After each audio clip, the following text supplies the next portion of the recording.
What's going on, everybody? Josh with the Everything Paranormal Show, joining me, Stacey Talich. We're both here, and we are going to bring you in the next hour, hour and a half, who knows, 2 hours, 3 hours, I don't know. We're going to bring you some until we get tired of doing around. We've got a lot of cool things spread throughout the show, so watch all the way through, guys. Sometimes you watch a little bit at the beginning, and then you're like, well, dude, there's so many things that happen in the show. This show takes so many twists and turns. Stacey can tell you that from experience. Stacey, how the hell are you tonight? Doing good. Another session of stream of consciousness, broadcast. Yes. And tonight, guys, we are going to dive into the world of Hollywood depictions versus reality. What is some of these things? Are there some of these things? Are they just Hollywood, or is there a real version? We're going to just look at Hollywood stereotypes, maybe why they're that way. We're going to dive into some different things like that. And again, for those of you that are in the chat, when you join this, you're always welcome to participate. Throw your comments in there, your questions, things like that. First, I want to bring this down just one notch real quick. And I just want to say, folks, if you guys remember a regular on this show, his name is Bob Fountain. Bob Fountain also is a regular in the chat when he's not on the show. Very good friend of mine. Folks, he is very ill. And of course, if you pray or you want to manifest any good feelings his way, please do that. We just wish Bob Fountain all the prayers and health his way and hope that he can overcome what he's facing. Yeah. And if you're watching, Bob, you're in our thoughts and in our prayers. And, I've been thinking about you all day, really. Hoping you get it, what you really want and deserve in this. Absolutely. So I didn't want to bring everybody down just yet, but guys, we needed to cover that because Bob, again, has been there way, way back. I met Bob back at the beginning of, or when I started doing my book signing tour. One of my first stops was the Outer Realm Festival in Harriman, Tennessee. I wish they still were doing the Outer Realm Fest. I didn't see it for 2022. Kind of bummed me out. Hey, Terry Lynn. But I met Bob Fountain there, and he was, like I said, he was such a good guy. We had a great conversation, exchanged numbers. He bought my book, of course, and I signed it for him. And he had some equipment down there that him and a few of his crew members were. So I physically got to meet Bob in person. Like I said, great guy. Then, like I said, when I had him on the show, we just hit it off. Him and I had a real dark sense of humor and twisted sense of humor, and but we just got along, and my wife and I, and she fell in love with him too, and we just he's been part of our second family, as we call it, just like Stacey and everybody else. We have a second family out there, and he definitely fell into that. So as she said, at least I didn't type boob again. So yeah, we have some definitely great hits with Bob on the show for sure, especially when, again, Terry Lynn accidentally called him boob. But the few times we had the technical difficulties where he was Satan, Satan voice, Satan laughing. Oh, man. And his Crypt Keeper joke, he always used to joke that he looks like the Crypt Keeper. And then one day he actually had the Crypt Keeper, like a little thing that he made that was funny. But in any case, prayers out to Bob. And so, guys, let's get into the Hollywood versus reality type stuff. And so, Stacey, I really want to kind of jump right into your neck of the woods, right off the bat, Stacey, right to your neck of the woods, which is going to be that whole area. Like, I don't even know how to describe it because there's so many little nooks and crannies, because there's like voodoo and hoodoo and all these little, all these little, and you know all this stuff, and you're down there in that territory. Okay. Mm-hmm. You're down there in that neck of the woods of the country, down in the voodoo land, so to speak. And so, Stacey, in Hollywood, they tend to really depict, they just kind of lump it all together, I think, in like voodoo, right? and they usually have some kind of voodoo priestess. And usually she's dressed a certain way and talisman things everywhere. She's always kind of rolling some kind of bones and like some chicken blood or something, this and that, um, what is it? What's the reality like with going to see somebody like that? What's the real equivalent of maybe going to a voodoo priestess or priest? The real that's difficult to say because everybody's a little bit different in New Orleans. Voodoo. Let's separate the things here first. Voodoo is the religion. Hoodoo is the practice. It's like Wicca is the religion. Witchcraft is the practice. It is there. You can practice witchcraft and be a witch, but not be a Wiccan. Wiccan is an actual denomination of the pagan religion. Voodoo itself is an actual religion. Voodoo, depending on where you're, talking about. But in New Orleans, voodoo is even different than Haiti voodoo or Brazilian voodoo. They're all different because during the African slave trade, the 400 years of African slave trade, all of these tribes were brought to the New World against their will. And a lot of these tribes in Africa were warring against each other with various, my God's better than your God kind of stuff in Africa. All these mini tribes, throughout this massive continent. And, the white man was grabbing them and snatching them and bringing them to ports for sale and then distribution from there. Where you had the ports of sale of slaves, like Haiti, which was the French, and then you had New Orleans, which was the Catholic, the also French, but it was different because they kept getting overthrown by different governments. Spanish, English, France again, and then Spanish again.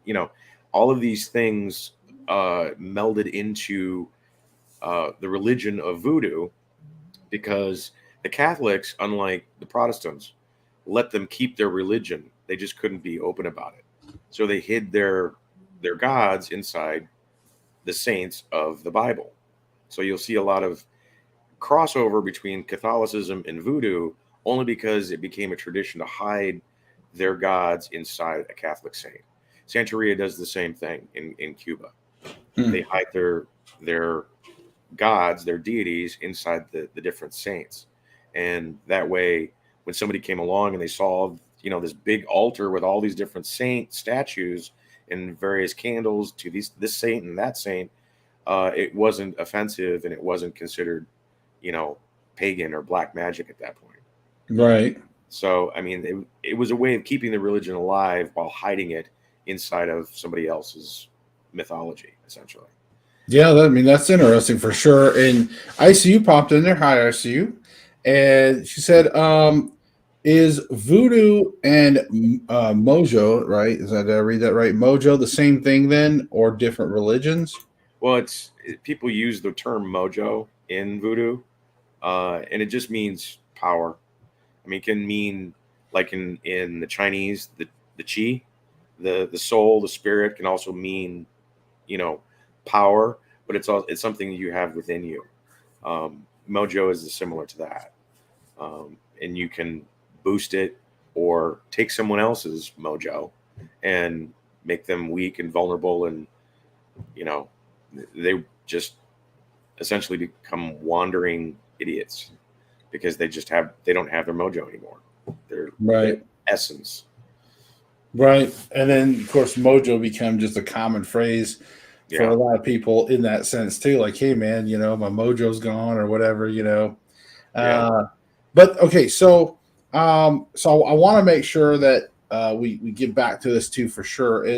So for people that maybe see Hollywood movies and then when they see these people on film visit this voodoo priestess, and there's a lot of like just crazy lady talk, usually they're going to use like a black woman with all kinds of stuff around again, and she might be saying some mumbo jumbo type stuff, and it's very creepy.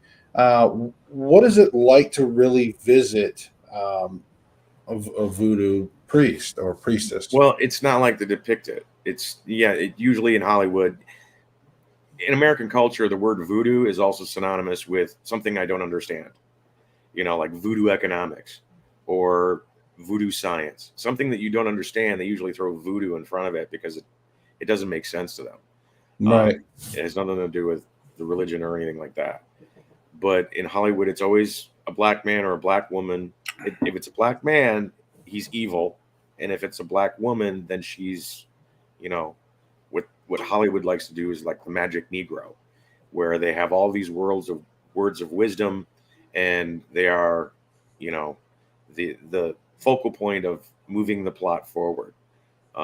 Hollywood is excellent at that, where the black caddy is, the one who's always so smart, or the homeless guy. He's always so smart. He always knows about life. He knows about everything, and he, gives wisdom to whoever the main protagonist is. It's not like that in real life. I know more white people in voodoo than I do black people, and there's a lot of black people in it. Now, so do you walk into, like, is there usually a lot of like a physical shops Sometimes people, or is it you're going to their homes, or a lot of times it's going to the home, because their tradition is even referred to as the house.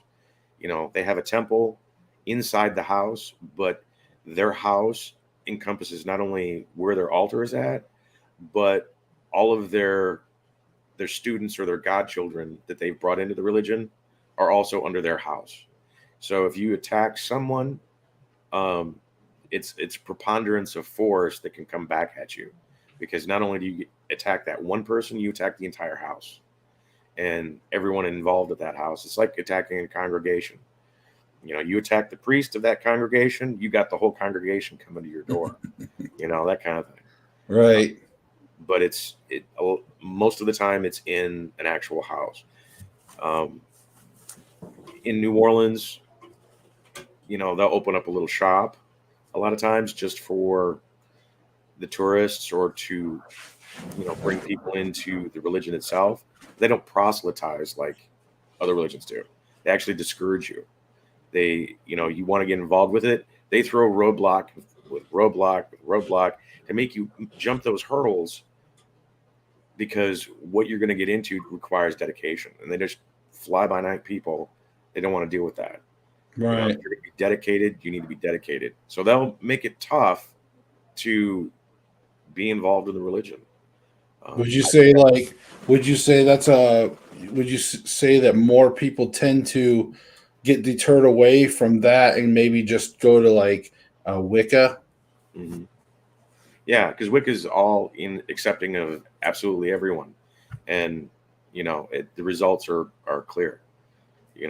There's a lot of Wiccans that I know, and it's not against the religion, but they're a flaky bunch of people, and they get involved with stuff, and they are not the most grounded, I should say, because every idea is accepted as being the gospel, and not every idea is a real winner. Right. Well, and I would imagine too that if you have a higher standard for acceptance, right, you're going to get kind of the cream of the crop. So those that do make it into the world of like that hoodoo religion, right? Yeah. It's a calling. Right. And I would say they probably are going to be better at it than, say, like Wicca, where maybe they take anybody, and then you just got a lot of these teenage witches and stuff, or people that are just using it for the wrong reasons. Kind of like when you get like the amateur ghost hunters using Ouija boards everywhere, and all this stuff, and causing a bunch of problems, not knowing any better. So, even in Buddhism, the Dalai Lama used to sit in a temple on the top of a mountain, and if you wanted to visit the Dalai Lama, you had to schlep your ass all the way up those stairs alongside of the mountain to get to him, just to be in his presence, much less have him answer a question for you. You have to have that calling. and they make it real difficult for you to fulfill that because they don't want to deal with, the flaky ones. Right. You have to have that drive, and in voodoo and in Santeria and in Palomayombe especially, that's a really secretive religion because it deals with the dead, and they don't want people who are, um,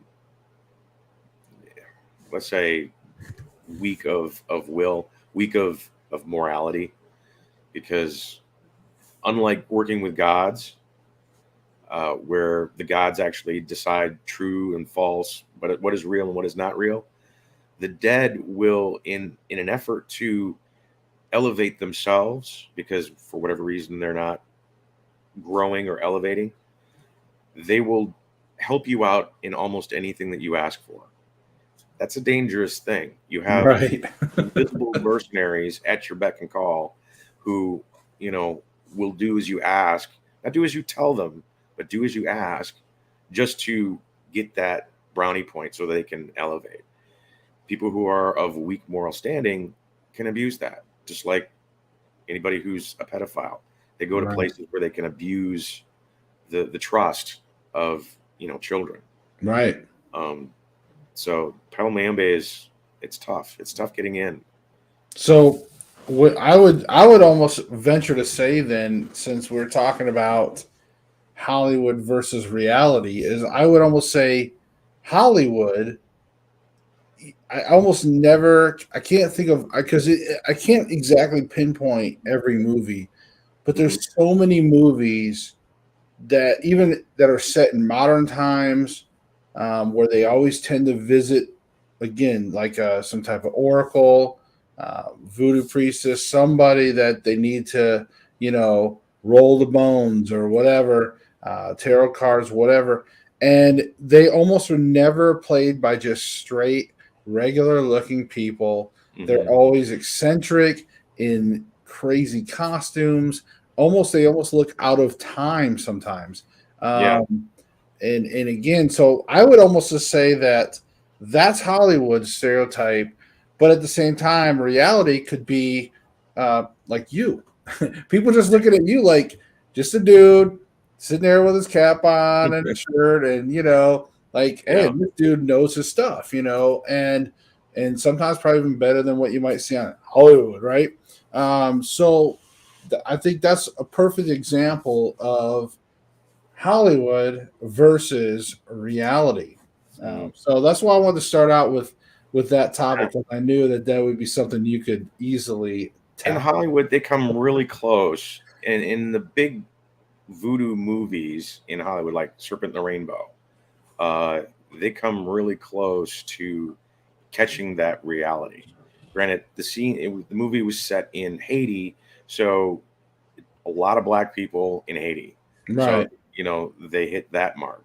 But they showed the difference between, what was the the light side, the rainbow side of voodoo, as opposed to the Bukor, which was the evil sorcerer, the guy who took people's mojo and used it as basically his own force that he could, gain power by stealing it from others, stealing right, other people's stuff, their soul, their mojo, and keeping them in jars, and then, you know, making them do things, even, while they were still alive, because they basically were walking meat suits. They weren't, you know, they were humans without a soul.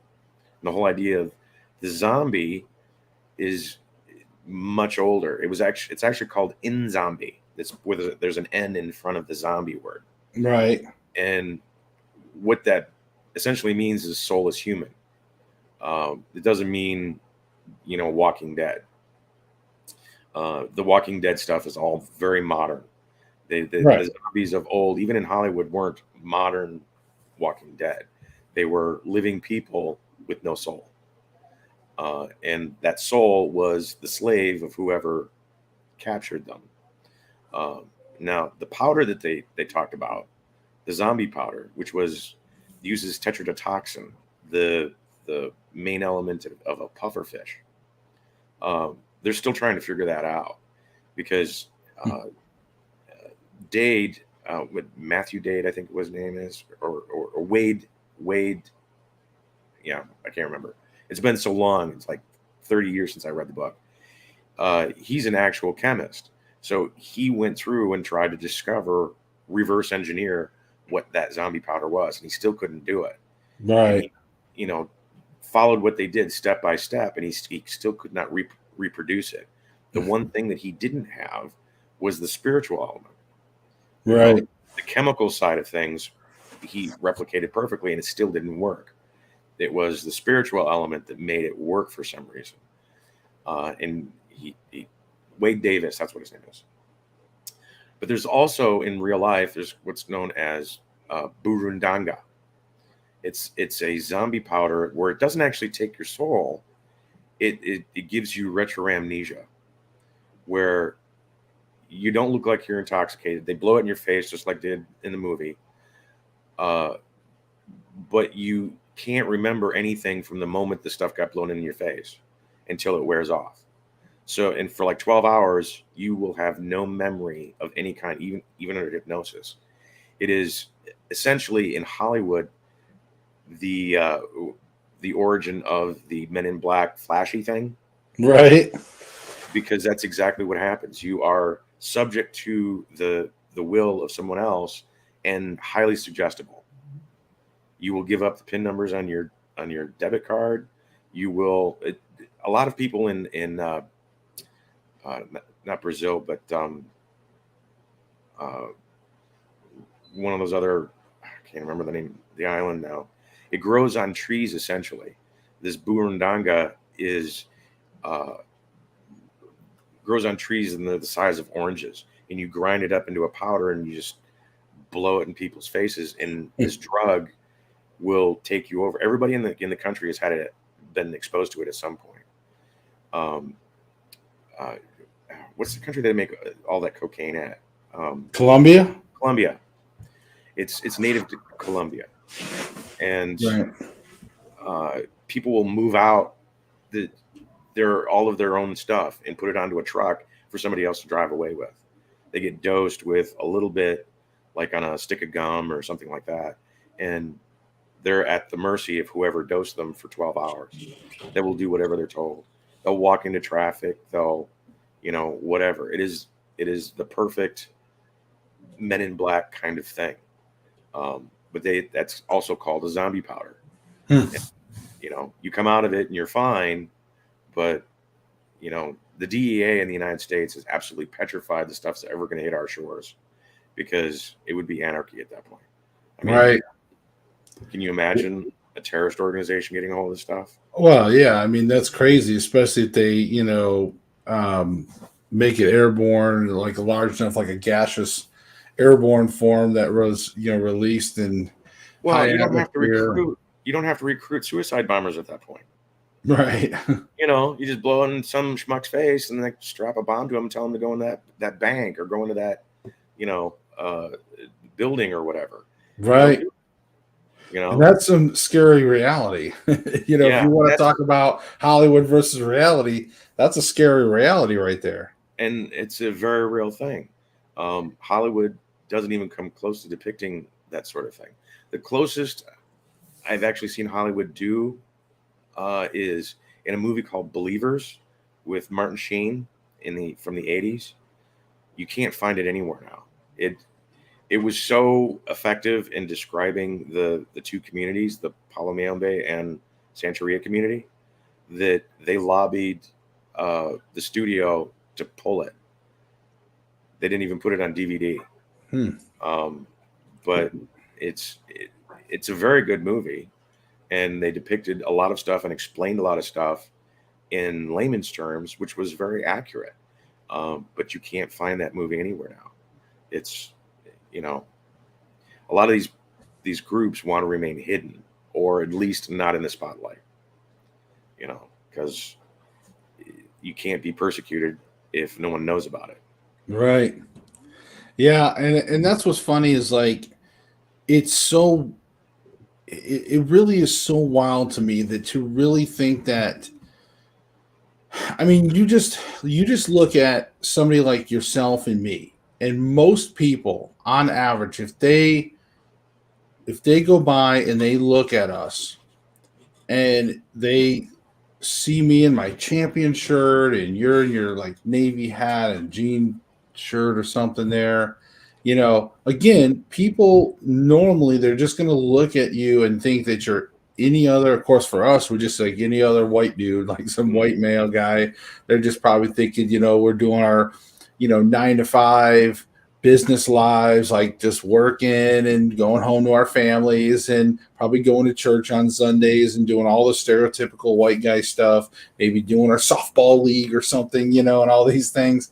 And, here we got like this ghost investigator, we got a pyromancy priest here, and like all this stuff. I'm like, doing dowsing rod sessions and tarot readings and stuff, and you're over there doing your shell stuff, and you're doing seances and all this craziness. But again, it just goes to show what the reality is, that people aren't always what they may visually appear. Obviously, the whole "don't judge a book by its cover" thing. yeah. But again, that's what I'm saying. Like, and I don't try to pretend. I don't try to put on all the craziness, and all that stuff. It's like I'm just me and I'm going to do these things. I've seen people on the internet, they try to dress up and they try to look like some kind of fortune teller and all this craziness. It's like, Mhm. why? Now there's a few of them I believe that really enjoy it to the point that that is their life. Like they dress and live that way. I Mhm. get it. That's fine. That's them. But there's some people I just feel like they're putting it on for the camera. Again, um, I'm just me. You're gonna see me. The only thing I didn't wear tonight was my crystal. I feel bad. I didn't wear my crystal tonight. I usually Well, always it's like wear it on the did you ever see show. The Devil's Advocate, the movie Devil's Advocate with Al Pacino? Yeah. There's a scene in that movie right after, they essentially start where Keanu Reeves is coming to New York. His first case is a black guy, a voodoo priest or Santeria. They didn't really get deep into it, where he was doing animal sacrifice, and he was being raided by the New York police, and Al Pacino's law firm was representing this guy, and you know, Keanu Reeves is confused because he's like, you're a high end law firm. Why are you representing this guy? Right. Assuming that he was, dirt poverty and he was, ignorant, whatever. And Al Pacino's like, what are you talking about? The guy's worth $11 million, you know? Right. And, um, it took Keanu Reeves back, $11 million. Like, yeah, that's the kind of guy you got to be. You got to never let him see you coming. They Right. didn't recognize who he was or what he was really worth. They didn't see him coming. And that's what you got to be, the guy that no one sees coming. And of course, it's the devil that's giving him that advice. But Now, in the I movie, will say, though that look, there's got to be a little truth in the fact that yes, when you see Hollywood depicting some of the voodoo type stuff, I think the eccentric personality. I think sometimes that can go hand in hand, because I do think that sometimes it does take unique personalities of ours in this field. Now, again, I'm not saying that it's stereotypical. Again, if you look at us, we're not necessarily eccentric, or whatnot. Like, oh, crazy talking about all this stuff. But, but, but I do think that can also go hand in hand, because I have been to New Orleans quite a few times. I've walked Canal Street and Bourbon Street and all that stuff. Everybody talks about Bourbon Street, but Canal Street and everything too, the whole fourth or the French Quarter, you just go around there and you see everything from the touristy voodoo stuff to some of the places I didn't want to go in, because I'm like, that doesn't scream tourist to me. That seems authentic. And I didn't want to step foot in a few of those places, and that yeah. was back before I really, like, maybe nowadays I'd probably go in there knowing all the things I know, and knowing, like, now that I've gained so much more experience over, because I used to live down that way like 20 years ago. Mm-hmm. So now, after all that time, yeah, I'd probably like, go, and I have the confidence. Back then, not knowing what I know, I'm like, nah, I ain't fooling with that, And but I can tell, you can kind of tell the places that are more that touristy come in and have a The seat. ones that the ones that serve the community in New Orleans aren't in the quarter. They're in the Garden District or in the outlying areas. And honestly, you would be able to tell the difference looking at the outside between a voodoo parlor and a beauty parlor, because a lot of times they are the same thing. They will have, beauty parlors, look on the outside, and women doing stuff on the inside, cutting hair and perming and doing whatever it is that they do. But in the back of that, there's actually tarot card readings and all kinds of rituals being done. Do you think that the best the best forms of that are behind closed doors, Oh, so to absolutely. speak? It's one of the thresholds that I was talking about before. If you find one of those, if you stumble into one of those, you were meant to. That's the first thing. If you walk in the French Quarter and you walk into a touristy shop, well, that's a shopping mall. The French Quarter Right. is a shopping mall. It's not people live there, but for most part, it's a shopping mall. That smells like And piss. yeah, yeah, and puke for whatever reason. I don't know why people consider peeing on brick a sport, but they do it all over the streets. Anyway, I know. That's the worst thing ever. Like the few times that I would go down to the quarter, I'm like, okay, I'll give it another chance, and it just always smelled like piss, and it was like, I don't know, man. And after again, dark, I just felt that forced touristy, hey, we're just trying to throw Mardi Gras in your face. yeah, And even if it wasn't Mardi Gras, we just wanted to throw that Mardi Gras slash hoodoo experience all in your face.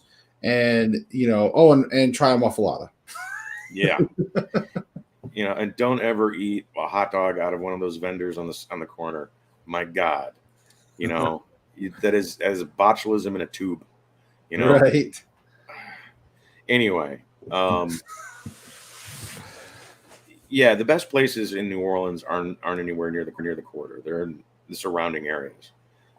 And See, I didn't know anybody down there. I didn't know anybody. So I didn't have that's the thing. If you know somebody when you go to visit somewhere, they can tell you like the places to go. That's what I found is the best, man. When you go somewhere and they're like, "Hey, go check this out," go. This is the place that we go to. You know what I mean? That's the place you should go. yeah, and again, a lot of times, if you're meant to know, if you're meant to see that sort of stuff, you will. There's the dead are really, really strong in New Orleans, and they will guide you to what it is that if you're on a particular path, they will help you get there. Especially if it involves voodoo, Santeria, any of it, the magical side of things. They are incredibly strong in getting you to your goal, because that's what you're there for, really. Yeah. Well, let's move on from the world of hoodoo, uh, and let's move on because we spent, and I knew we would, which is no worries because again, that's your wheelhouse, man. That's why I wanted to start out in your wheelhouse and Hmm. give you a chance to really express Hollywood versus you. And I'm sure, just like with anything, there's that frustration that you probably feel whenever you do come across a scene that's supposed to represent, and you're like, "Oh my god, cringe!" And this, and then so now one more thing before we move on. I do want to ask one more thing because again, this is Hollywood versus reality. Uh-huh. So, what is it like when people do come, like if they do find their way to you, do they bring those stereotypes with them? Do they Oh, of expect certain course. things from you or You spend most of your time re-educating someone to what preconceived ideas are, And Hollywood itself is starting to get a little bit better. Um, they're coming out with a new TV series on Netflix that is sort of like the American God series, but it centers specifically on the Yoruba religion, which we would call Santeria here in the United States, where they have a lot of the same deities, the Oshun, Shango, Elegua, things of that sort. They're actually represented as living people in this series that are be coming out. And Lucasfilms, Kathleen Kennedy is heading it up. So we'll see what actually takes place or if it actually survives Kathleen Kennedy. But it's supposed to be coming out on Netflix in the next year or so. And from what I understand, the woman who wrote it, based off of her book, she was true to everything other than making them like real people walking around. Everything else, their stories, their mythologies, their power, all of that is true to form. So we'll see whether that actually follows through because, like I said, Kathleen Kennedy, she Last Jedi, she couldn't, maintain the mythology, had to go off script, and where we ended up with that. Well, But the whole I don't even want to talk about all the sequels. I don't. Anyways, that's a whole nother sore subject. But I see you real quick. How's Bob doing? I can't get into exact things. I just want to say that he's not doing well right now. He's in the hospital, and that's why we just want to send prayers his way.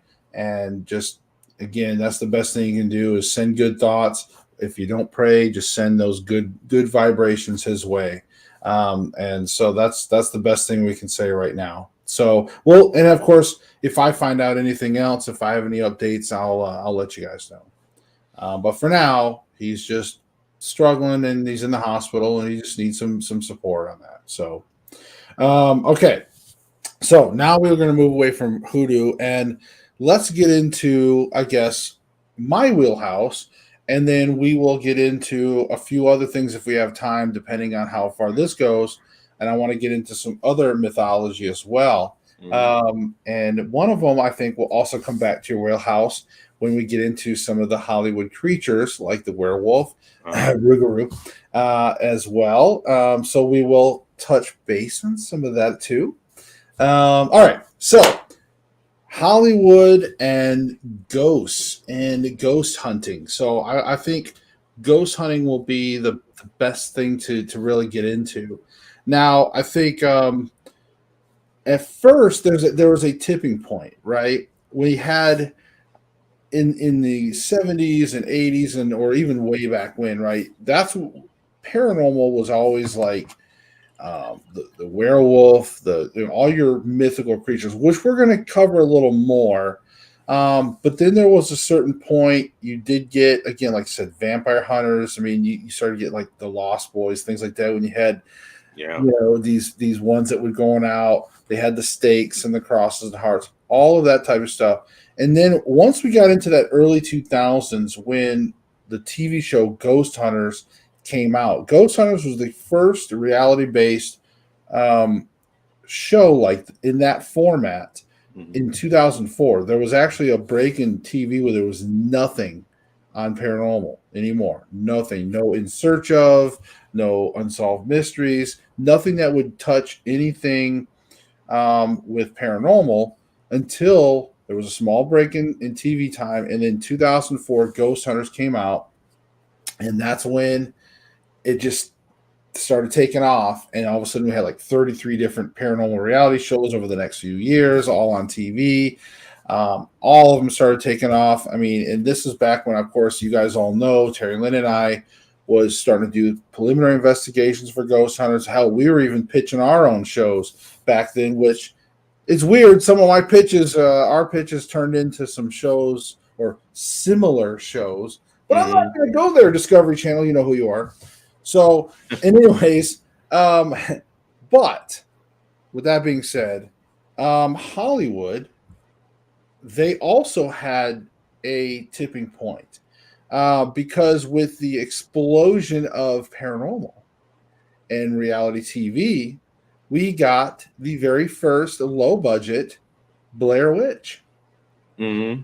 And the Blair Witch was the very first shaky kind of handy cam, felt like reality. Many people fell for it. I was one of them. Back at that time, the internet wasn't something you flocked to all the time. They actually set up a website. You actually went to like this website, and it talked, and it made it seem like 3 college kids were lost, were like they were gone, and that this was all that was found. It was lost footage. And they put it together in the form of a movie for you, like they just edited it together for you, and you were going to watch these kids' last moments. That's how they portrayed it. They actually set that up. They had like police interviews.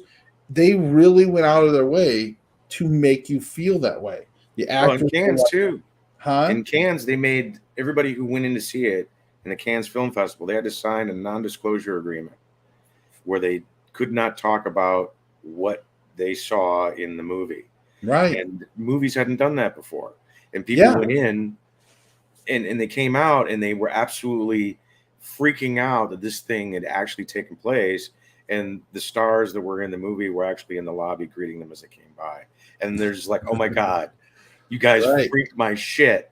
I can't believe you guys did that. Because they honestly believed every word that was said in the movie as though it was a real documentary. And that was brilliant. And I gotta say, if you ever get a chance, folks, to go and look behind the scenes of how they filmed it with the way that they would deliver these, like, no, they weren't scripts. They were just sort of guidance of like, hey, this is how we want your character to go, and this and this and this. And I guess like each person, these GPS coordinates and stuff, it's really crazy. But it's really cool how they really let the actors believe in this stuff themselves, you know, to a point. They gave them a lot of room, and it's just, you got to check that out as well. But again, it was revolutionary at the time. Now, again, it's been stereotyped and it's been made fun of. You can make fun of all you want, but it's the original that came out and really captured that genre. That, of course, right after that was like the Paranormal Activity. I think that was the second thing that came out, and it was like these people it was almost like, hey, we found these people that set up cameras in their house, and this is what they found.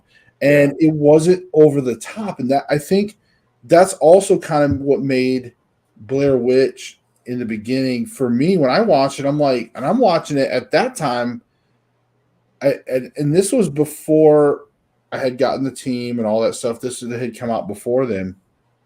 But I was still, you know, I still loved paranormal. I was doing research off on the side. So I went there with that mindset. And when I saw it, what I liked about it was the fact that it wasn't over the top. I felt it was real. Like at that time, I was like, man, this is so plausible. I mean, because the actors, to me, they did such a outstanding job because it felt like that actual evolution when they were all buddies in the beginning. And then as they got more and more irritated by their situation, as they were getting lost, and the part where he's like, yeah, I kicked it in the fucking map. I kicked the map in the fucking all this stuff. That was hilarious. Like Mike or whatever, Mike, Josh, and whatever her name was. That those three, again, it felt like a natural progression of human emotion. And as things sort of kept going, you couldn't see a bad guy. It was just so well done in that sense. And at the very end, you know, when all you ever saw was like her running down there and seeing the dude just like in the corner, and then all of a sudden, boom, and she's down or whatever. And that was like creepy, and it just stayed there. Like the camera, you're freaking out, going, what are you going to see next? Like, and then it's done. You're like, oh my God. And I walked out of there, and for like a day or so, I didn't know. I was infatuated for like a day or two after I saw it, thinking to myself, what the hell? And I wanted to know more. And then I found out that they were actors and they were alive. And then I was like, in a way, I was almost like relieved, like, okay, that was awesome, whatever. And then it became, there was a lot of backlash, believe it or not, back then. And I feel bad but if you just go back, point is, I know I'm getting off topic, but I wanted to give Blair Witch its due credit. But for Hollywood, again, what's real, what's not real. Blair Witch, you could even say, has moments of reality in it. In a sense, they captured some moments of people going out to explore and put together a documentary for paranormal events. Again, some of the other stuff, and when they come across the little symbols, the little Blair Witch stick symbols. Granted, yes, that was faked. Now that we know that, but in reality, there is times where you can go exploring and you do come across some very odd and unusual things, and you can even come across spots where there was rituals that were have been performed there. I mean, think about it. Where are rituals going to be performed? Not out in the public, not at your local park right here down the street. They're going to be out in the woods. They're going to be at some of these abandoned places. They're going to be where the public's not going to see them. So when you're out exploring those same areas, you have a high chance that you're probably going to come across areas that had ritual behaviors or objects, symbols, a lot of different symbols in satanic rituals, stuff like that. So there is some things that hit home there, Stacey. And to explain a little bit of that, we grew up at the Hollywood side of things with the satanic, Geraldo Rivera, satanic special and the Satanic Panic, and people going to cemeteries and killing goats. That kind of thing doesn't really happen all that often. What you usually come across is something in Santeria or Voodoo or Palomiyombe, where a ritual was performed at a location and then it was dumped at another location. Right. It doesn't. The ritual itself never actually took place where you find the stuff. It's the offering is left at a different location where that particular spirit actually resides, like in the woods. There are three spirits that in Santeria, known as Elegua, Ogun, and Ochasi, that live in the woods, and they're called the warriors. They're brothers, and they all live in the woods to basically survive. That's their domain for hunting and gathering and all that kind of good stuff. They all have different aspects. Which someone's a healer, herbs. Some hunting for the animal. The other is basically is a hermit from society. That's the woods. And right. If you want to gain favor with them, you leave them the offering where they live, which is in the woods. But the ritual itself is taking place someplace else. Right. And not only that, and that's why I just say ritual. I try not to be too specific because, again, it's a variety. But also, the other side of it is a lot of it's just teenagers being teenagers. Yeah. And partying, having places where it might look like a ritual's performed, but it was a party, and then they were doing their satanic symbols and spray painting stuff. Because John from Exploration Unknown said it best, and I think it's even in our thing that I filmed. He may even have said it on camera, and I'm going to paraphrase because I can't say it exactly how it is, but basically says, look, one thing for sure, as human beings, we will basically travel to the craziest locations on earth just to draw a penis and a pentagram or something on, on graffiti. Graffiti. I mean, we find some of the craziest places where people have gone to just to draw a penis or pentagram with spray paint or something. So same thing out in the woods. You're going to find every time you go somewhere, they love to do the pentagrams and the boobs and the penises, all the fun stuff that teenagers like to do. So with that being said, though, I don't want to get too far off track. So Hollywood, again, as the evolution of ghost hunting is been included, now we get a lot of lost footage style films. We also get a lot of haunting type films where they always try to do a little bit of paranormal investigating in there somehow, or so you do see that a lot. And I think that, of course, the paranormal, the ghost hunting stuff, always is going to fall into like a horror movie genre, or at least some type of suspenseful type drama. Yeah. Even the movie White Noise, which was very appealing to Terry Lynn and I because we were beginning our paranormal career at that time. And White Noise was very interesting because we were just looking into EVPs, and that whole movie was about EVPs. Now, of course, they did it up a little bit, but there is some really good stuff in that movie. If you ever want to watch, it's pretty cool, but it does take a different type of in-depth turn. But some of the beginning of it really hits home with EVPs. But the reality is, so let's look at some realities. The reality is, of course, you're not going to see, the handsome guys that you see on TV. You're going to see guys like me showing up at your door. First of all, we try to cleft chin and just don't, because that it gets you into any door. Just having that cleft chin, you're like, oh, you're pretty. You can come on in. Right? I don't get that.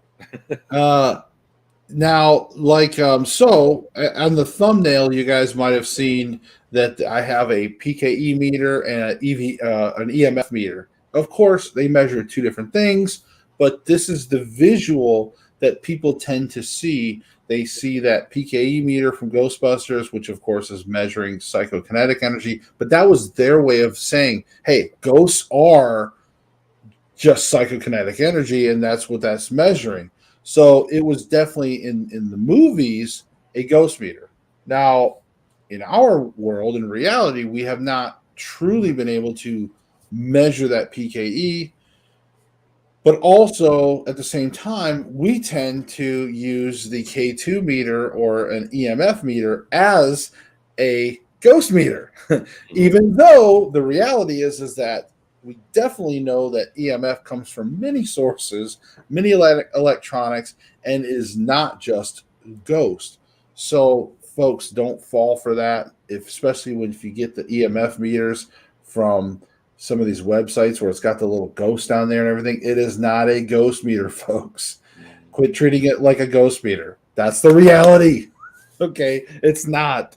Now you can use it for communication if you can get ghosts to actually walk up and use energy to manipulate it. You can use that in communication sessions. You can also use it for baseline. When it comes to actually detecting EMF, I use it more to get a gauge of, are my clients being exposed? Are my clients being exposed to high amounts of EMF? Because that can also lead to hallucinations and enhancement of paranormal. They could actually have some paranormal because of the high EMF, but it may be enhanced because they are experiencing high EMFs themselves. So the combination is like crazy.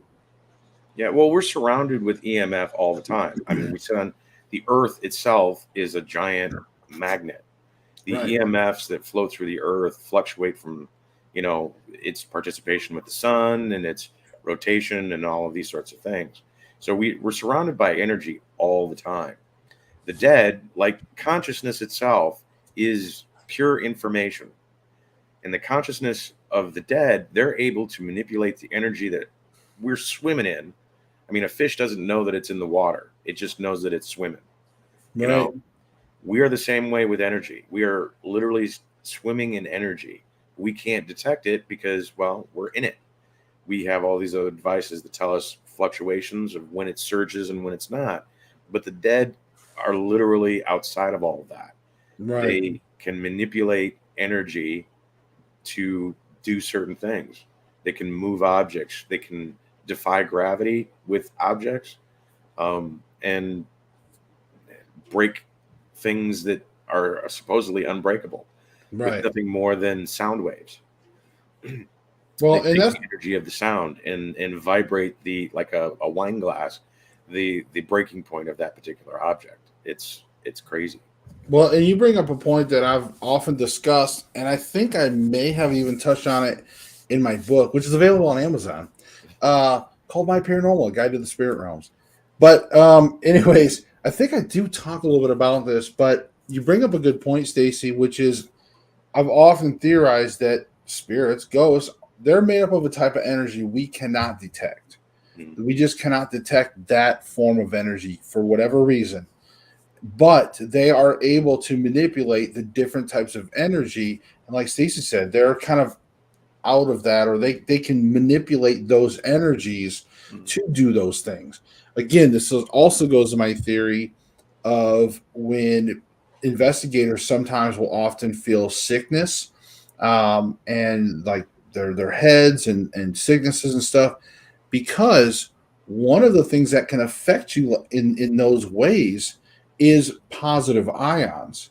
And when if you know a little bit about science, which I don't know a lot of, I know a little bit. I know enough to get me in trouble, but I do know a little bit about ion stuff and the whole atom thing and stuff. But when energy gets whipped around and manipulated at times, it can create negative and positive ions. And those positive ions, even though positive sounds like a good thing, the positive ions are the bad ones. The negative ions are the good ones, right? Right. Waterfalls, things like that have a lot of negative ions, a huge amount. That's why we love to go by a waterfall and sit there and feel good. When we go out to the fresh air out in the country, we're getting a lot more negative or less positive ions versus indoor pollution, which it's very minimal, believe it or not. We don't have a lot of positive, but some of your air conditioning and things like that, you can have a little bit of positive ion. But in the city, as you go on, anyways, I did a whole show on ions. But the point is that I believe that yes, sometimes when spirits are manipulating energies, they can create that cloud of positive ions that some investigators, if your head is in that cloud of positive ions, you feel dizzy. You have the same symptoms that you would from when you're exposed to a high amount of positive ions. Yeah. So, well, what Stephen Hawking had shown with black holes in his theory of everything is that Einstein's M equals mc squared was not complete. He did not take into account information. E equals mc squared, matter is energy, energy is matter, but energy isn't matter until it acquires information. Once it has information, matter can exist. You embed energy with the information of gold, that energy becomes gold. You imbue energy with the information of lead, it becomes lead. Consciousness is pure information. Spirits literally have the ability to manipulate the information of things, of other energy, sound, air pressure, even emotional energy like anger and fear, to manifest physical things, because they have the ability to change the information to something else. They can make it be something else. It can be, and literally from the inside out.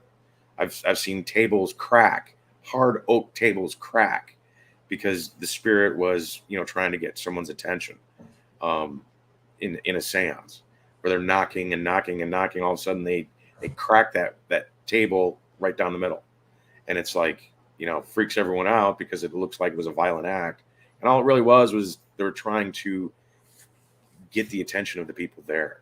Right. They have that's something I bring up to clients a lot, is things that sometimes feel like they're violent. It's not necessarily a negative ghost. It's because you were either ignoring them or not recognizing the attention signs that they were trying to get your attention. And again, it's not like ghosts, in my opinion. I have seen spirits that specialize in certain ways of communication versus others. Some ghosts have learned how to knock.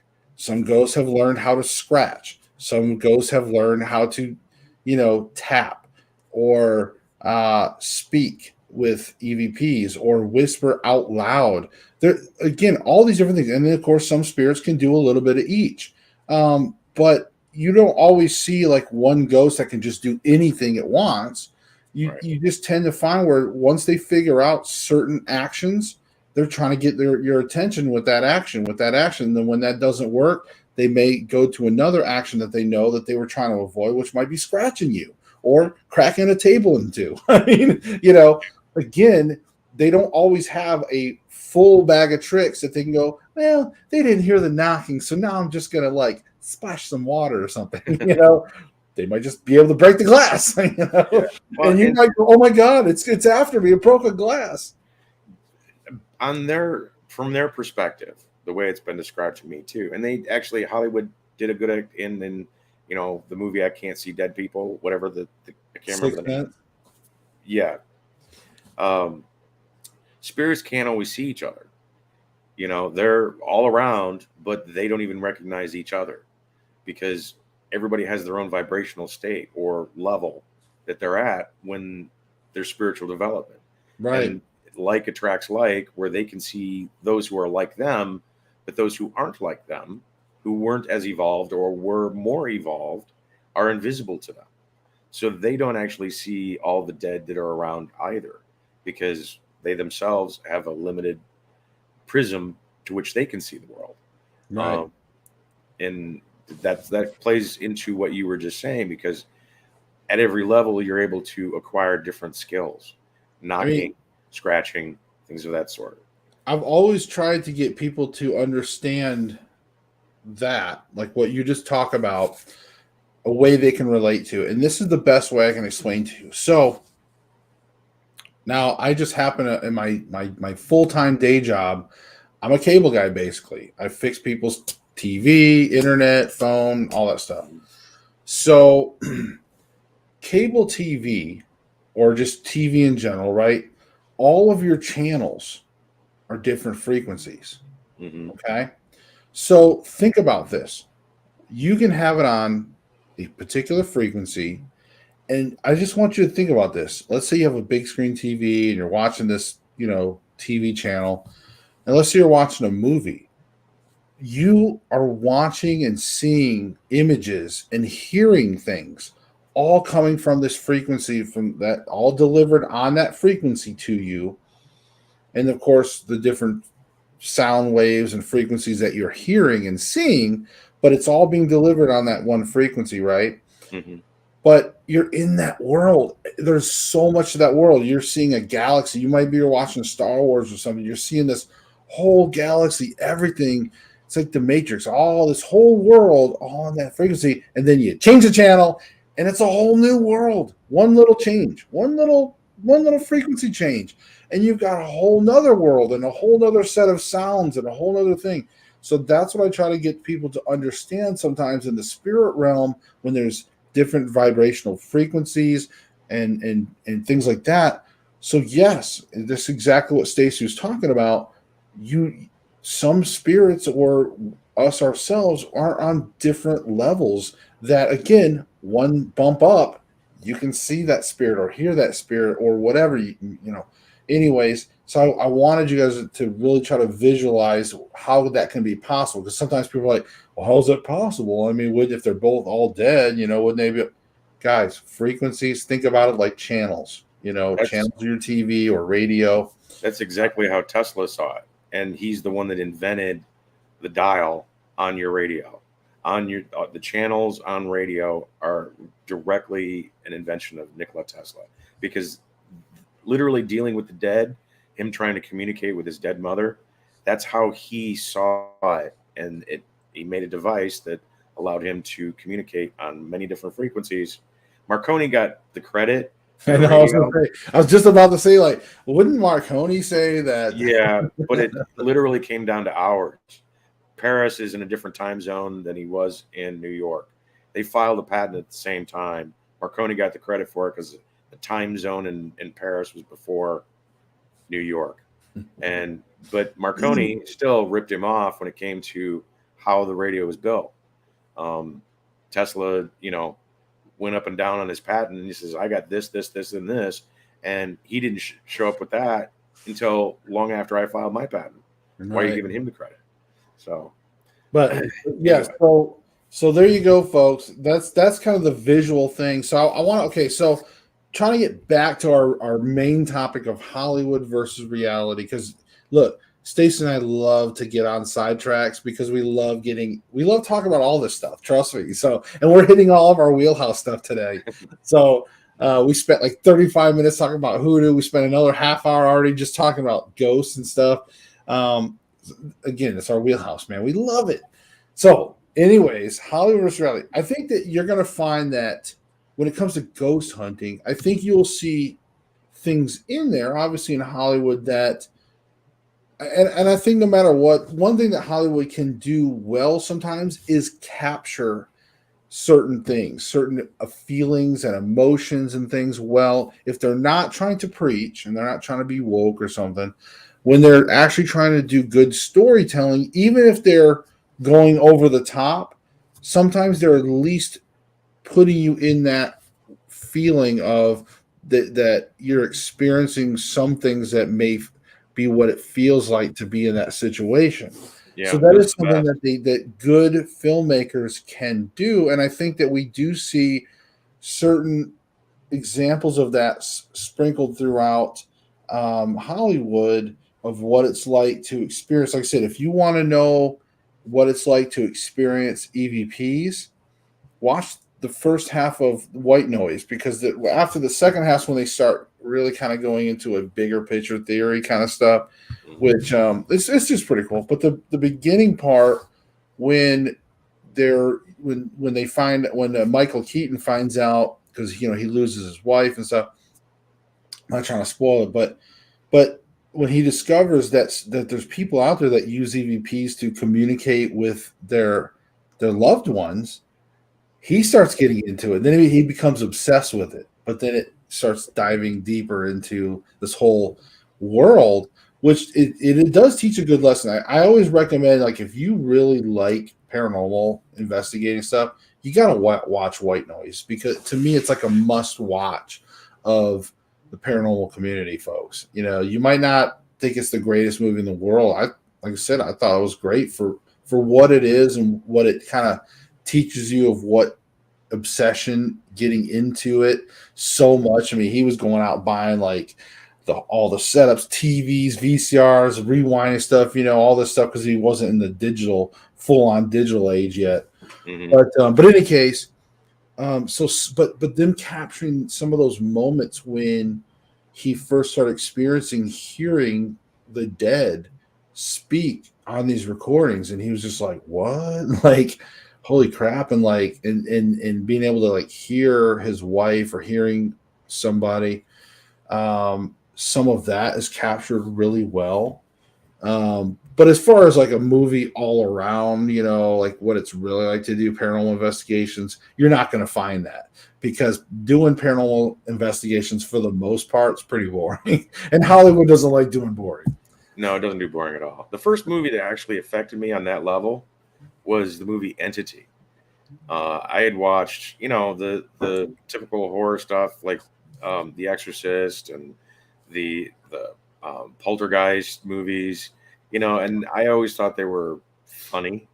I never thought that they were actually that scary. I was more, like going into a haunted house at a carnival. Right. But the Entity, it was pre-Blair Witch by like a couple of decades, and they showed that it was based on a true story. They showed photographs of, the actual events from the paranormal investigators and all that. But that movie itself was so intense that, I'm like, holy hell, man. It still was one of the movies that I think of when I, going on an investigation. I'm like, am I walking into something like this? Right. It's not. I mean, people do that with The Exorcist too. They think they're going to walk into, a pea soup puking event, and it's never like that. Right.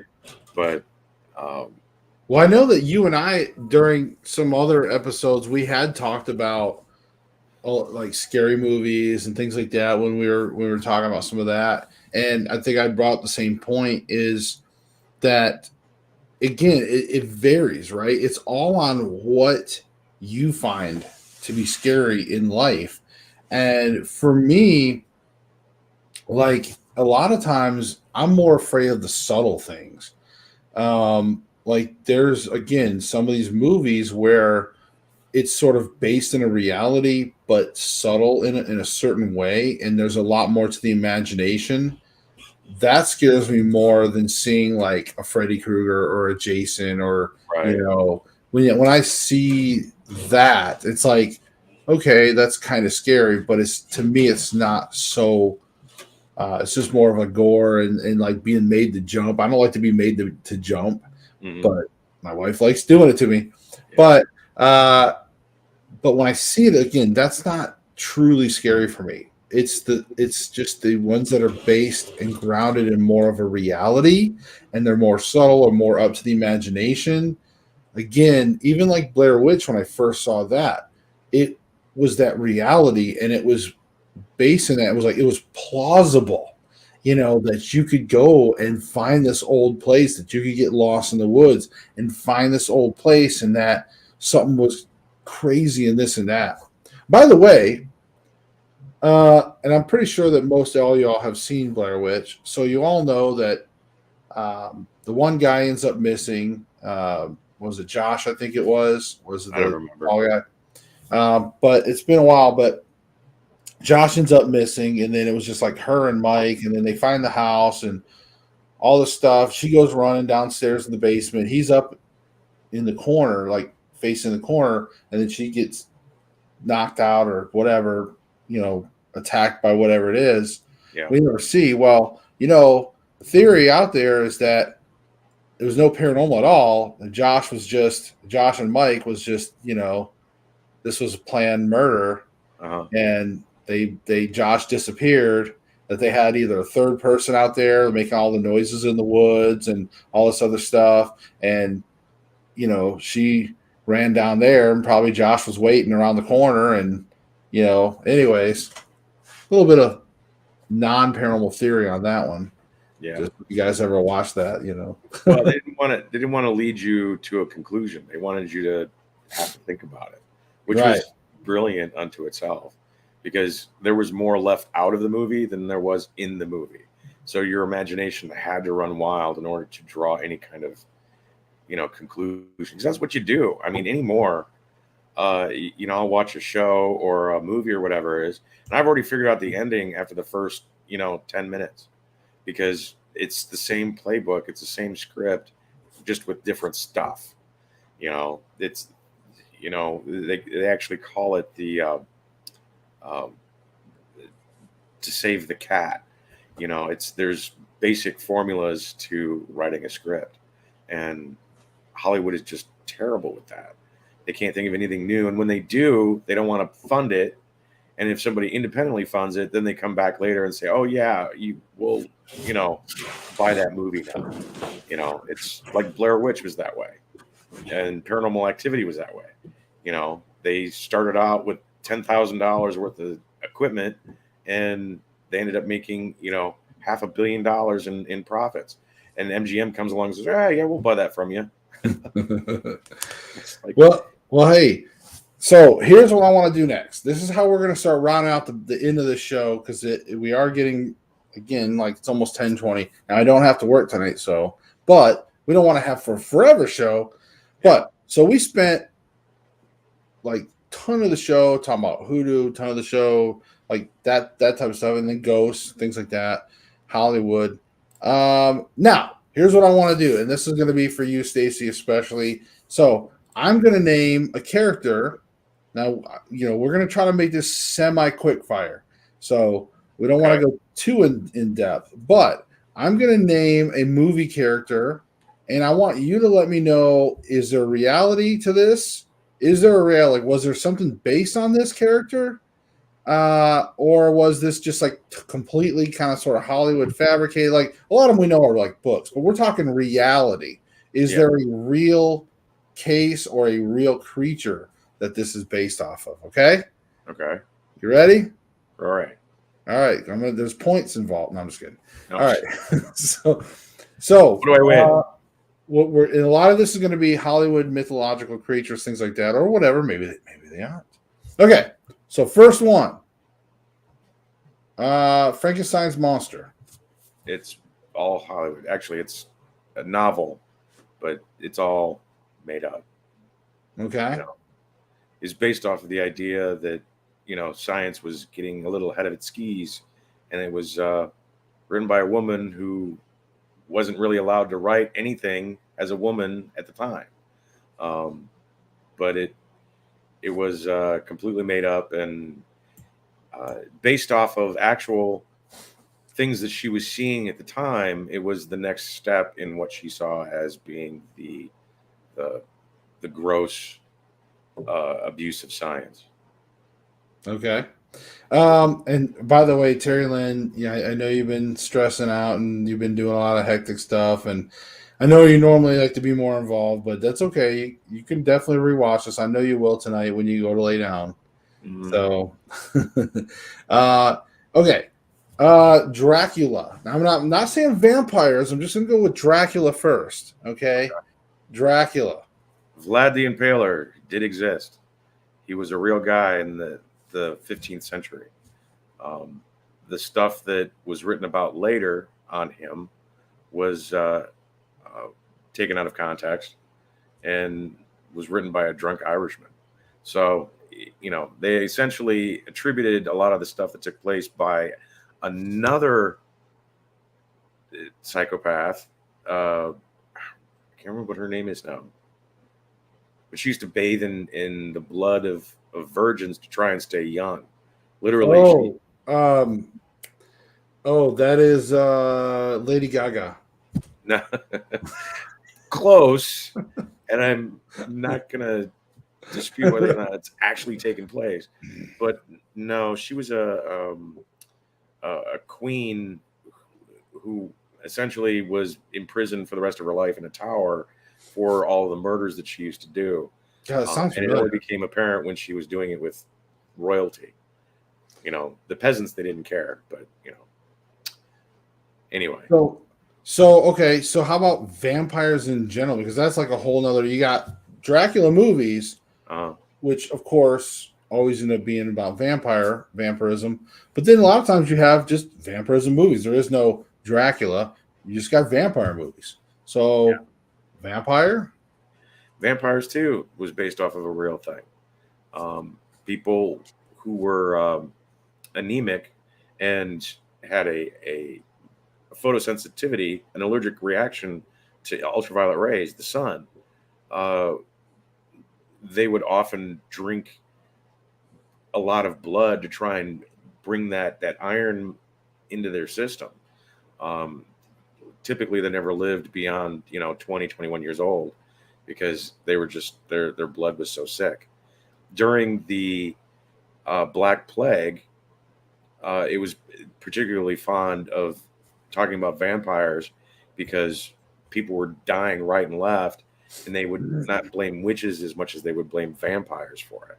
And even then, it was in the Germanic areas that these stories came about. They didn't have vampires in England. They didn't have vampires in Italy. They had vampires in the woods of Germany, where the Black Plague was, ravaging everything. Right. Now, was it like were they trying to drink human blood with the thought process of, hey, I'm human, I need to intake human blood, or was it like animal blood, or It was animal blood. The ones that would come back and drink human blood, they rose from the grave. It was only because they were wronged or something in at their funeral. They had all of their stuff, buried with them or at the funeral itself. If somebody stole some of their shit that was theirs, they would a lot of times come back and try and steal their shit back, and they would drink the blood of whoever it is that took their but shit. I mean, now is that a myth though, or was that reality? Did they actually come back from the dead to drink blood? No, there's only been one case that has been recorded by outside source that this kind of thing took place, and it was a Napoleonic soldier was visiting a girl and her family because he was trying to court the girl, and they were all in mourning because dad had just died, and they weren't all that festive, and he was feeling like he was imposing on their situation. So he was not very comfortable with being there, and he was going to leave. They're like, no, stay, And in the middle of dinner, they got a knock at the door, and it was Dad, who had been dead for 3 days, buried in the ground and everything. He came back. They all just like didn't say anything. He went and sat in his chair and, looked at the guy who stole his, I think it was a gold cup or something like that, that was his, out of his grave. And the Napoleonic soldier felt really uncomfortable about the whole thing. So he gets up and he's, thanks them for the dinner and everything. And he leaves, and he doesn't get like a few steps off the property when screams and yells and all that start taking place and stuff is breaking in the cabin. He runs back, and everyone there is dead. Their throats are ripped out, and there's blood, everywhere. And, Dad is nowhere to be found. But that was the only instance where it was actually recorded by this soldier of that thing taking place. Outside of that, it's all been about myth. Yeah, that's crazy. All right, so moving on to the next one, and you're gonna like this one because I already know where this is gonna go. The werewolf. All right, the man wolf. Right, werewolf. The dog. Werewolf in London. American werewolf. You name it. Yeah, it's based on truth. Medical. You've seen pictures of the Wolf Boy on National Enquirer, where it's a kid who's literally covered in fur. Barnum and Bailey did the same thing. They had a little boy who was covered from head to toe in fur, except for his lips and his eyes. Even his eyelids were covered in fur, and it was the Wolf Man. It was a condition that some people get, but the myth behind it is sometimes even scarier, like the Rougarou. Right. So are there real werewolves? The were being man, that's the German word for man. Wolf, man wolf. I would say yes. Whether it happens by the infection of being bitten, I can't really say, because the Rougarou one is all he has to do is stare at you and you meet him in the eyes, and then you got basically the spirit transferred out of him and into you, and then you start to change. So if you see one, you don't look him in the eyes. You like look down or, throw something to make him look away, because they're very ACD or, OCD for some reason. They have to count everything, from grains of rice to the holes on the spaghetti strainer. They're compelled to count with that stuff. But whether or not it's a infectious thing, I couldn't tell you, but it's based off of a real thing. Okay, and of course, I know we talked a little bit about we kind of almost already covered this, but because we're at that part of the show where I'm naming off different classic Hollywood horror creatures in that sense, or paranormal creatures. Zombies. Are zombies real? Yeah, zombies are real.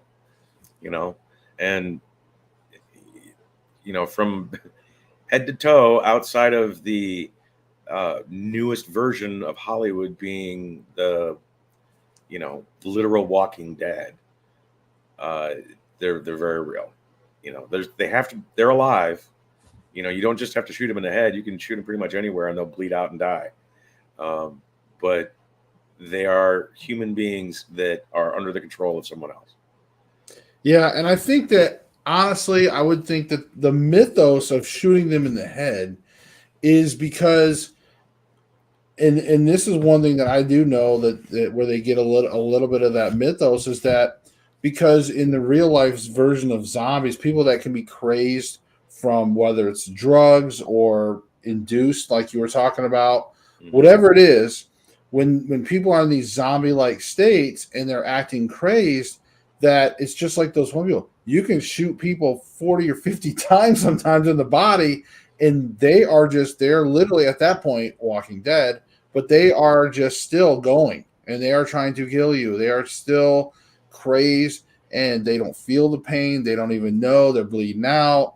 Whereas some people might get shot, quite a few times, and they might be like feel the pain or even though the adrenaline usually doesn't. But you know what I'm saying? So Yeah, that's where PCP. typically the whole shoot him in the head for an instant kill and to stop that crazed person.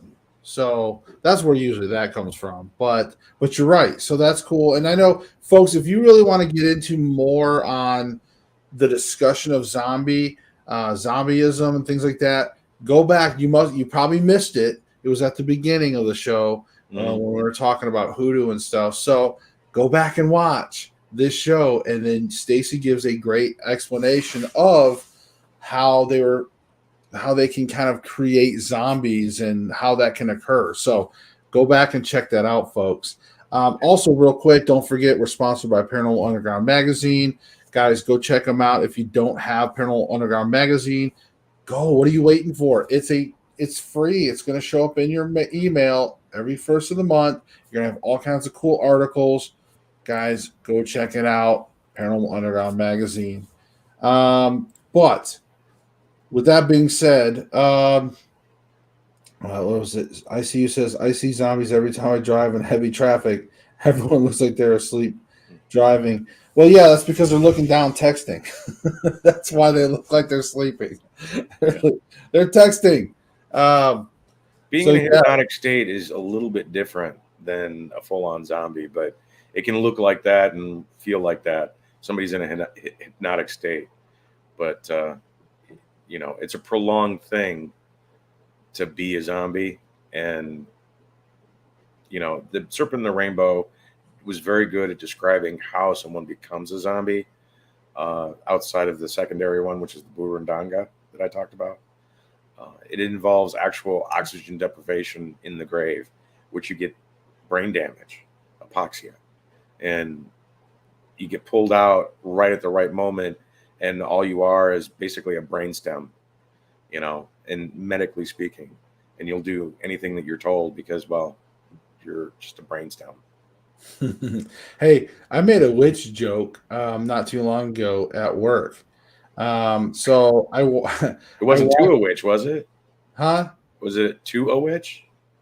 No, but this is me transitioning from zombie to witches now.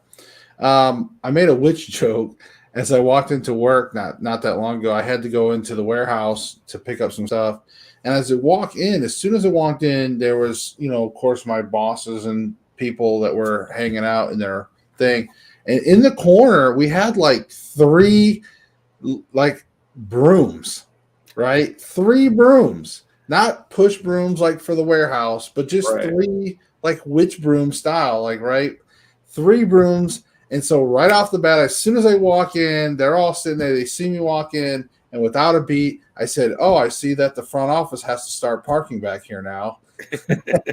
And that was just my witch joke. So they were just like, "Huh?" And I'm like, nobody understands that. They were like, "Oh." They didn't get it right at first. But I knew done that to my sister. I did that to my sister a while back, and I said, Les, you parked your car in the wrong spot. She's like, what do you mean? And I was like, well, here, let me move it for you. And I took the broom and I moved it over there. And she's like, oh, that's very funny. Right? Okay, so witches. Now, I know we talked about witchcraft, but I think in this, we all know that, yes, there's witches out there that are practicing Wiccan, right? Or just witchcraft, or they're doing some follow Wiccan, but they're performing witchcraft. So we know about that. So I just want to take a quick moment. Stacey, what do you think about the portrayal of witches in the movies versus reality? You think they're hitting home on anything? A lot of times, no, because they always have to have the special effects to go with things. Witches for the most part don't move anything ever. Yet, if you go to Hollywood and look at witches, they're always levitating things or moving things or blowing things up with like lightning, the force lightning out of their fingertips. You know, they're always doing something that's, you know, way on. I mean, even, you know, Marvel with Doctor Strange, with all of the geometric things that are coming off of his hands, and he's like a wizard, and you know, um, none of that actually takes place ever. And it's really cool to watch, but in reality, that's not what any of this stuff is. It's not any. You're a wizard now, Harry. Oh yeah, I mean Harry Potter. You know, even though the special effects are different kind, they make it almost believable because it's always from Harry's point of view. It's what he sees. It's not what's actually taking place. It's just what Harry sees. The paintings are moving. You know, the stuff is doing stuff, and it just seems to obey the same laws that they teach in Hogwarts. It's kind of a physics that are beyond physics. I think I stopped after the second movie. I think. Really? I never actually finished the whole Harry Potter movies. I think I stopped after the second one, maybe. I'm trying to remember if I even saw the second one. I know I saw the first one. I think I saw the second. I think I did, though. Yeah, I couldn't tell you which order they were in. You know, I heard they they were all the craze for the longest time there. They were, and then after I guess toward the very end, people were just kind of over it. They're like, yeah, whatever. And I know they were talking about the last couple movies left, and then people were just like, yeah, whatever. By then, kind of like Twilight. By the time we got to the end of the Twilight movies, people were just like, okay, enough of the sparkling vampires. We're done. Yeah, my vampires don't twinkle. Right. You know, and that was just like I don't know. It's like a romance novel kind of movie, you know, in that sense. Missing me. I am in and out. Sorry, Sai. I know, honey. Normally you're like a lot more chatty, but that's okay. We just been talking to the movie monster stuff and movies versus reality. So, like I said, you can always watch later. No worries. We're about to wrap up here shortly, but hey, at least you're gonna have over an hour and a half show to watch. So that'll give you something to fall asleep to. Yeah, my voice dulling you into a trance. But if you can't tell by my face, Terry Lynn and I together combined, we have lost over 50 pounds here in the last month. So nice. Keep wishing us luck. We're still trying to do our best to keep getting down. I want to look normal again someday. So yes, I just thought I'd throw that in there for you. But I got to pour resin tonight. Yeah, we've been working on a lot of cool stuff, man. We've been getting all kinds of cool. Like I said, she made this cool looking crystal there, and we actually got a bunch of authentic like a scoop of crystals. Like, we're gonna do a review. There's this place, and I don't want to name drop them yet, but we got like you can buy stuff like by the scoop, you know. It's really cool. And they do this live show, but we got it, and they were highly reviewed, or you know, and we got it, and it was really cool. We had there was these quartz, and there was even a big old crystal. It actually was this size of lapis lazuli in there, which I'm jealous. I hope Terry Lynn gives it to me since I have my pendulum is lapis lazuli. But there was a bunch of other stuff. Some of them were polished in the shape of hearts or moons or teardrops. All kinds of gemstones, though. They were real stones, you know, crystals and whatnot. But we got another one coming in, and we're going to do a review on it. So if you guys want to know, we're gonna do that video. But here's another clear one that Terry Lynn made. Things like that. I've been putting that in my candle area, and actually put in some of this. Is some of the stuff that came in. It's hard to tell on here. Probably looks like just a rock, but it's really cool. It's got a lot of shiny stuff to it. But that's here in my little candle area. So we've been adding some natural stuff to that. But in any case, we're going to do some of that. I just wanted to mention that also. But yeah, we're doing some more resin work on it. Yeah, shine the flashlight on it. I have lights. I don't know Here I'm like I'm the ghost hunter with surrounded by equipment. I can't find a flashlight. I don't know. I don't know if you really are going to be able to see it though with the Yeah, it doesn't come through camera. right. You get overexposed. Yeah, it's going to be a little blown out, but yeah.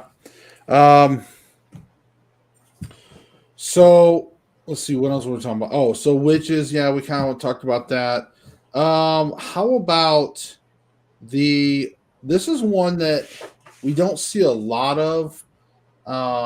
There was quite a few movies on it. It's not as mainstream as others, but how about the Mummy?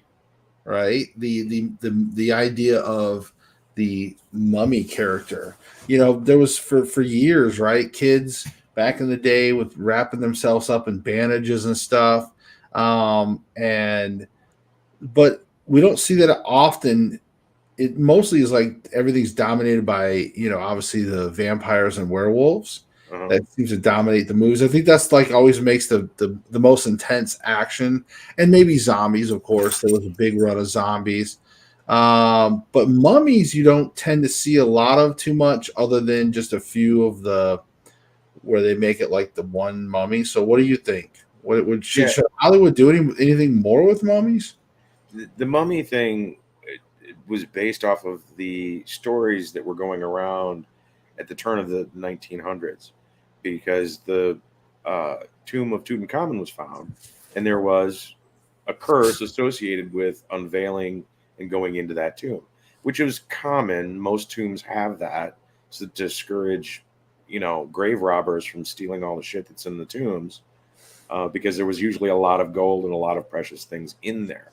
But it was meant for the pharaoh in the afterlife. So they would have a curse on grave robbers. And, you know, when they went into Tutankhamun's tomb, they saw the curse, they talked about it. And then people on the excavation team started to drop like flies. They just, for whatever reason, they just started dying off. And it was different things that were associated with the excavation, which ended up killing them. And people quickly drew association with that, with the mummy's curse. And that's how the mummy's curse came about. And then they, you know, made up the story of somebody coming back from the dead and killing those who stole out of their grave. You know, Boris Karloff was the first iteration of it, as I remember. But, you know, Hollywood decided to go further with Brendan Fraser. So Right. I think it would be pretty cool to see a story, you know, in that sense of maybe a team of grave robbers that broke the that did the curse, and then not so much have the mummy as the slow walking, like the classic, right? right. But something similar to that, but more a little psychological as well, where they're, you know, starting to experience like in their house, you know, like a mummy and stuff. Like we see it coming up behind them or something, and they turn around, it's gone, of course, you know. But like really a cat and mouse in it, you know, until someone were getting killed off by it, you know. I think it'd be pretty awesome to do a mummy movie like that, you know, just because we don't see the mummy making, other than being some type of resurrected king that's coming back to have a dead army or something, you know. And like I don't want to see that take anymore. You know, I just want to see a good, like, you broke the curse, now I'm coming to haunt you, you know, type thing, like a haunting, with a horror twist. Yeah, I mean, there's iterations of that with Hollywood.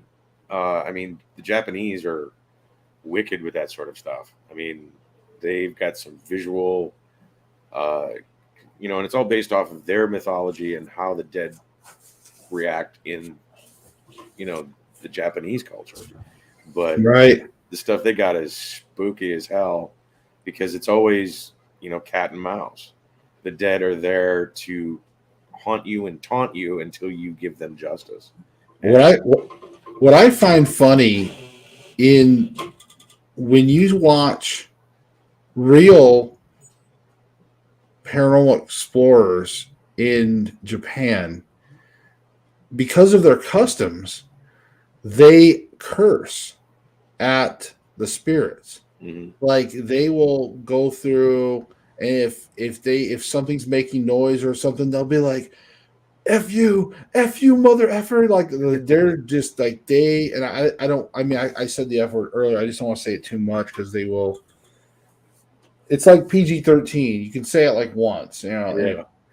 But they will be like, F your mother, F you. I mean, they will like yell. But when you watch the movies, they don't, they might yell, like they might say something, but this it's funny. They're really good about how they handle the movies versus reality. But the movies are pretty good masters at their style of horror as well.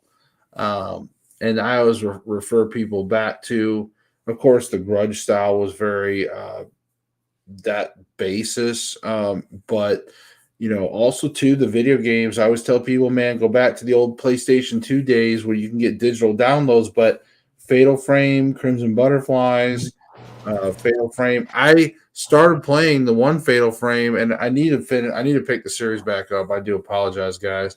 I played some of the episodes, and I was playing that Fatal Frame. It always scares me, but that style of horror is really good. Scary looking, creepy, long black haired girls, pale, long haired girls with hair over their face and kimonos, man, is scary. So Little girl ghosts are the worst. They're the scariest out there. So I guess Christian's going to bed. She said sending little man to bed soon. He's exhausted, can't wait on you. So yes, we're finishing up. So but in any case, guys, so there you have it. I wanted to walk you some of the main ghosts that you see, Hollywood versus real. I hope you guys got some education out of this. So if you're rewatching this, again, give us a like, share, thumbs up, all that good stuff. Guys, I really enjoyed. Says no, you all can talk all night. No, we gotta wrap stuff up, honey. We do. It's been a good show. And we I want to make sure we end on a good note because we talked a lot about Hollywood versus reality. And again, Stacey did such a good job of filling us in on some of the mythos and the backstories of some of these movie creatures or even reality. When people go, what are they going to expect? You're not going to always see that priestess all in the crazy headgear and the mumbo jumbo and shit all over them and everything. You're probably just going to see like dudes like us. All right. Something that's reality versus Hollywood sometimes. And if you do walk into like a shop where you see people covered in all this shit and all this other things, probably tourists. All right. So keep that in mind. All right, folks. Yeah. Same way with mediums too. We never touched on mediums. If you look at Hollywood mediums, it's always some young boobalicious kind of girl like Jennifer Love Hewitt or Alison DuBois. That's always the best mediums out there. It's really not. A lot of times they're the creepy looking guys that just happen to be struck. They're talking to the dead. It's not. The appearance has nothing to do with the effectiveness of a medium. Yeah, and Facebook user, hello. That's what we see, Facebook user. So unless you throw your name, I don't recognize you unless it's probably somebody I know too. Somebody that's probably regular. And whenever they say, whenever they whatever for whatever reason they don't give us permissions. But I'm able to block people tonight. Oh my God, Stacey! The other night when I was streaming to like 5 things. One of them was to my Facebook page, and I don't know if it was because I was streaming to my face, whatever it was. I could not block people, and I was getting people coming in, were like trying to steal like my tarot stuff.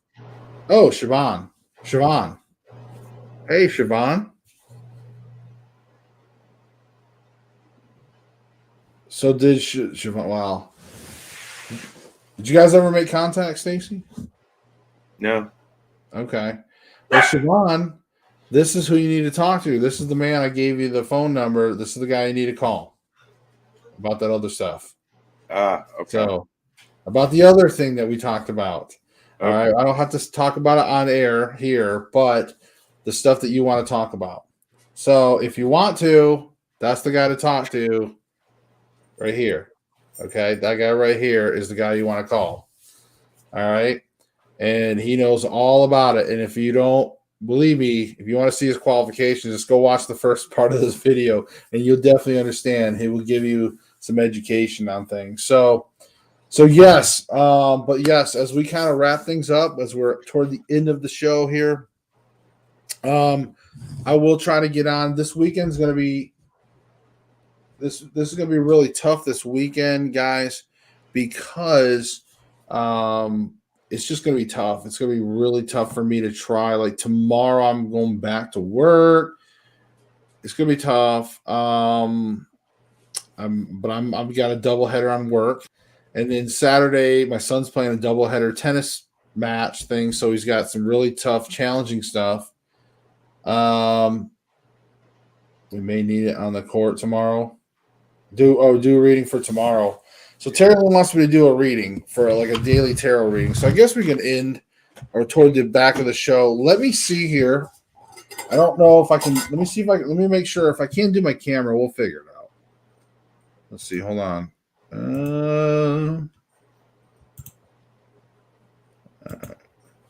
I think my camera is going to be a little glitchy, so don't worry. That's because I probably really need to reset my camera. Reboot it. Yeah, but I can't really do that while we're streaming. So just don't worry about the glitches. At least you can see it.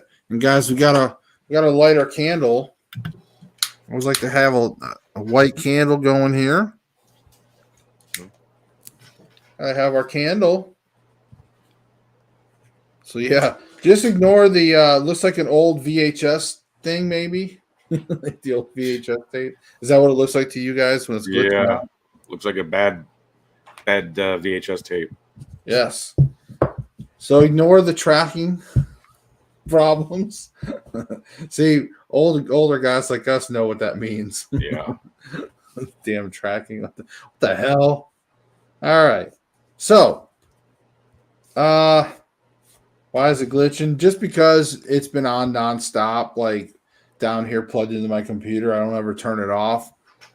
Even though my computer power's down, it's still plugged into the computer and it's still, so I'm probably just have to power it off and like recycle it usually. All right. And it's that cheap China camera that we did never use, but it works for this. so that's why. All right. Let me clear the energy again here. I'm going to shuffle and we'll give you guys a daily reading for tomorrow. Some daily guidance. All right. It's a good idea, Terry Lynn, to end the show with. I usually like to do it at the beginning, but again, this is like my normal paranormal show, so don't usually do a lot of tarot readings and stuff. All right. So, tarot, could you please give all the viewers for tonight and anybody that watches this in the future, what is their guidance when they see this video? Give us some daily guidance for tomorrow, please. All right. There we go.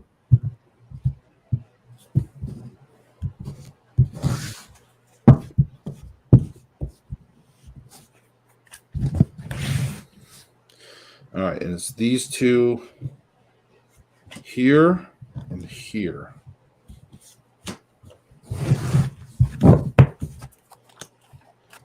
Okay, so first thing is going to be the Two of Wands and then the Ace of Pentacles. So this is pretty cool. There's a couple good things about this, and I'm going to go ahead and read this to you guys in just a second because I like to read to you guys the technical meanings. So the two is you need to choose a direction and take steps to move forward. Okay, so choosing a direction to move forward. But here's the clarifier. This is where we're going to talk about some divine sparking here. All right. And this is the Ace of Pentacles. So the Ace of Pentacles is now is the time to start something that will be real in the world. Oh, yeah, that's right. This is the time to start something that's going to be real in the world. This is investment and getting started. And again, so the 2 is choosing a direction and taking steps to move forward. So really what this means is this is about starting something that's going to be possibly a career, a business. So let me just tell you what it means in a few categories. One is if this is for related towards sports, okay? So for example, if somebody had sports tomorrow, like maybe my son, this is usually means that this is where you're going to start taking it to another level. This is where you're going to take that higher, right? Something that you're bringing into the real world, you're taking it up a notch. Okay, you're starting that direction. Now, again, for other people, this may mean something in the world of career or business. Means that you may be starting something new with a new business. You might start a new business, or you might take your current business up to that new level, or bring an idea that you have that you've been thinking about. Maybe tomorrow's the time to start bringing it to fruition. That's what that clarifier is. Bring it into the real world. Okay. So Terry Lynn said to another level. Oh yeah, to another level. I already said that. Awesome. So yes, folks. Tomorrow's the day. Bring it in. Bring it to the real world, or bring it up a notch. Right. Yeah. If you're gonna do it, own it. Right. You're gonna do it. Own it. Make it happen. Make it. Bring it to fruition. Make it happen. All right, folks. So that's the end of the show. I hope you guys enjoyed everything. Again, click like, share, subscribe, and remember, folks. I don't want to just end on the glitchy. Hold on. There we go. There we go. There we go. All right. My eye twitched. Last minute plugs on everything. So Stacey, there, not there. Let's see, everything's always backwards. So Stacey there next to me. Guys, he teaches a bunch of awesome courses. You got to check out. I mean, remote viewing, prep stuff, all kinds of stuff. Check it out. Go to Udemy. There's a link down below. Go check it out. Click on it. I'm telling you, he's got some amazing classes. He's very highly rated. So, and he's had thousands of students. So it's not like he's had like 3 people that rated him good. No, he's had thousands of students, and he maintains an excellent, amazing rating on there. So, guys, you have to go check out his courses. Okay. As far as me, my biggest thing is just subscribe. Keep checking our channel. I do have Para Explorers on Paraflix. Now I'm gonna let you in on a little secret. This is toward the end here. So as you guys know, I've been pushing Paraflix streaming platform for a long time. We have the show on there, Para Explorers.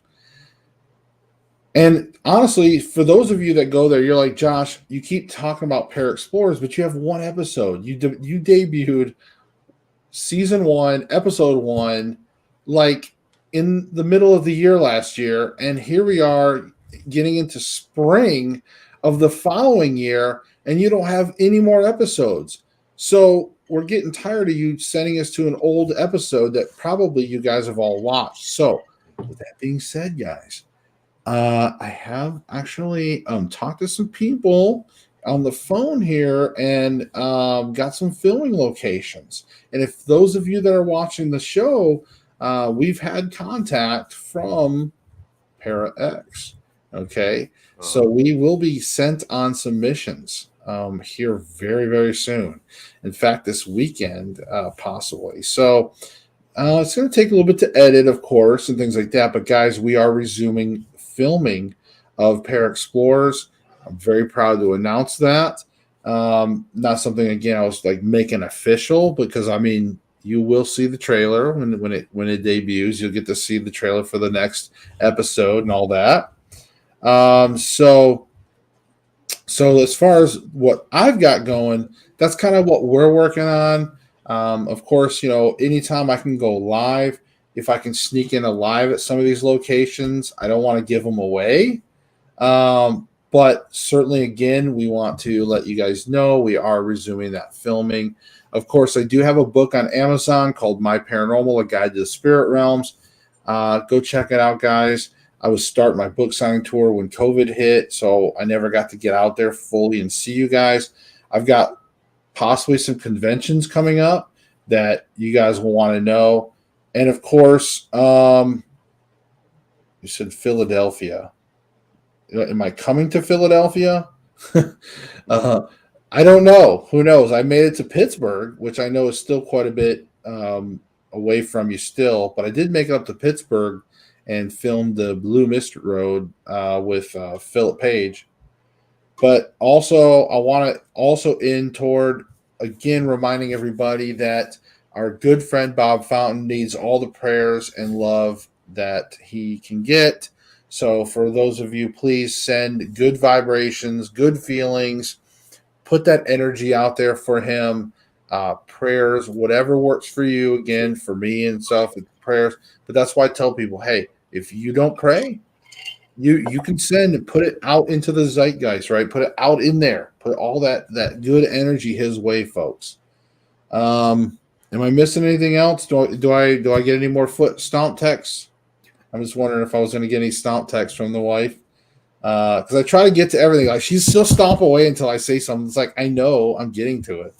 Other than that, guys, I think I plugged about everything. Stacey, did I miss anything? You got anything you want to plug?